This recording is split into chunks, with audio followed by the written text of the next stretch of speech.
Off with this Heracross. The Heracross, it's a nice artwork. I mean, I actually do like the artwork a lot. Heracross is mid. It's not outstanding. It's definitely not bad whatsoever. It's just mid. I'm gonna go B tier. What you just said is one of the most insanely idiotic things I have ever heard.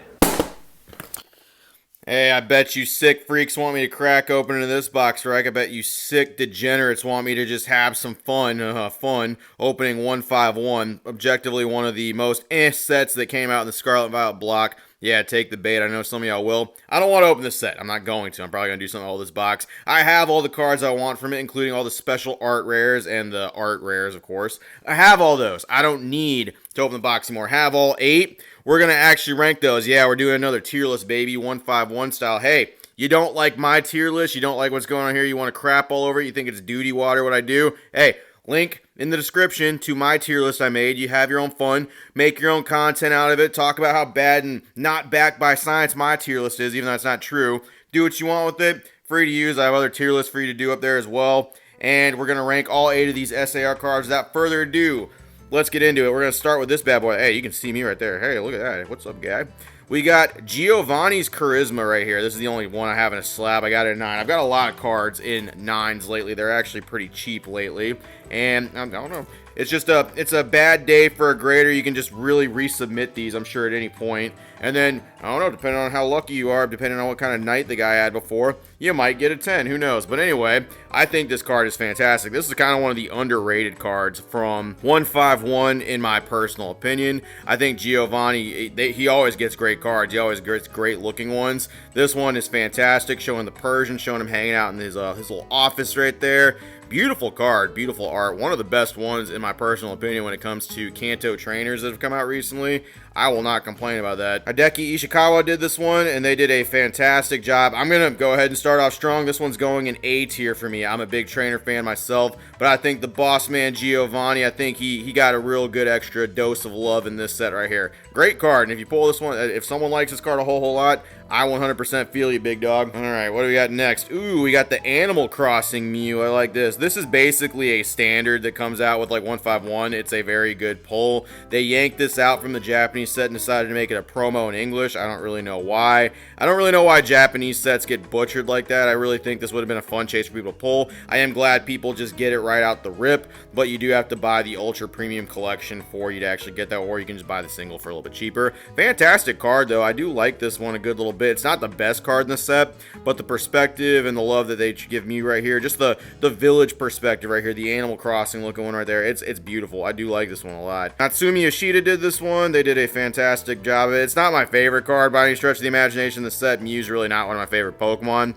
but I'd say this is right down the middle for the set. This is basically the standard of what you're getting for 151. I'm gonna throw it right in B tier, and yeah, we're just gonna leave it there. Nice card though. I completely get why some people like this card. It really does look great, and the texturing, like, oh man, look at that texturing. You just don't get that in English, I'll tell you what. All right, what's next? I have these in random. Man, that's a really funny one. So I criticize this card a lot. Now, the Charmander and the Charmeleon before it in the line, those AR cards, those ones are fantastic. I think they're actually better than the Charizard card. I just don't get why people like this card. The Charizard floating in the sky looks like an absolute goofball. He has no neck. His perspective and like his proportions are just like all goofy when it comes. I don't know. This is some people's favorite card, and this is what got some people back into collecting. And all I gotta say to that is, well, it does get better from here. This isn't even the best Charizard card in the fucking Scarlet and Violet era. Dude's about to cause an eclipse with his giant dad bod, and the no neck thing is just what really gets me. I always compare this to Big Ed from 90 Day Fiance, and it stands strong here. It's just a short, goofy, me-looking Charizard. If I ever, it's literally just, maybe that's why I don't like it. I'm just projecting onto the Charizard. Anyway, this is going right into D tier. It's going right down to the very fucking bottom. No regrets on that. Easily my least favorite card, SAR, in the set. It gets better from this card going forward. If you like this card, I mean, whatever. All right, what do we got next? Ooh, we got the Zapdos X featuring his buddies Articuno and Moltres. This one is great. And I love seeing people pull this card in particular. The birds always get put together when it comes to cards, even in like the tag team era. Of course, they were a tag team. It was Articuno, Zapdos, Moltres. But the card art for these typically always does get grouped, especially when it's art cards. They'll feature one mostly. I do think it's good. It's just kind of crazy that they never like stand on their own, really. Like there's not literally like a standalone art rare for any of these ones. They kind of just get put together. But when they are together like this, I really do think this is a top tier one. All the birds flying in the sky cards like the Altaria and the ones like that, they look fucking great. And maybe it's just my personal preference. I just like cards like this, I really do. Shiburangaru is the one that drew this card right here. It's great. I really do like Articuno a little bit more than Zapdos, but Zapdos is the homie. I do like this card a lot. It's a fantastic card. There's a lot of people who say this is their favorite card from the set.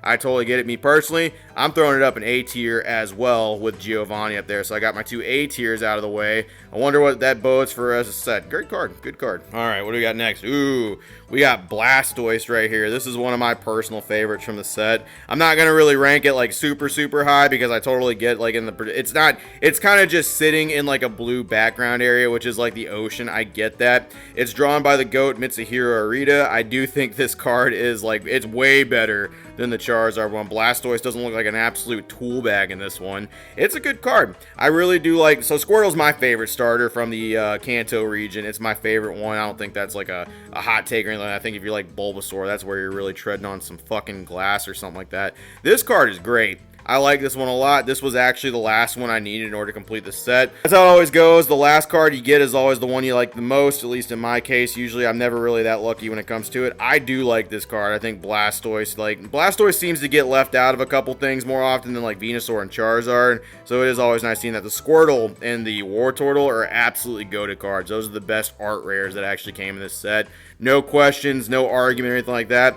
I'm going to put this in a B tier because I do understand where people are like, hey, he's just in like a blue background or something like that. I am more prone to like Blastoise because it is one of my favorites. I do understand it, but I also do think there are better cards in the set when it comes to art. So I do understand the critique. I do understand the criticism for it. We're just going to throw the homie in B. Way better than Charizard though. All right, what do we got next? Alakazam, not really one of my favorite ones. This is one that Virginia likes quite a bit, but it's just not, it's the same kind of like with the Espeon from Evolving Skies and Eevee Heroes. It's a good card. I got absolutely nothing against it. Shinya Komatsu did this one. It's not a bad card by any stretch. It's just, I don't personally vibe with it at all. Alakazam's never really been one of my favorite Pokemon. I do like Gardevoir a little bit more because you don't really have to trade with anybody. Alakazam is cool. I'm not going to take that away from him. It's definitely not the worst card in the set, but it's not one I really mess with too much. I get why people like it though. He's just hanging out in the place. He's kind of fixing stuff around a whole bunch of knickknacks and stuff like that, and I get it. Kadabra was also left out of sets for a long time too because of the whole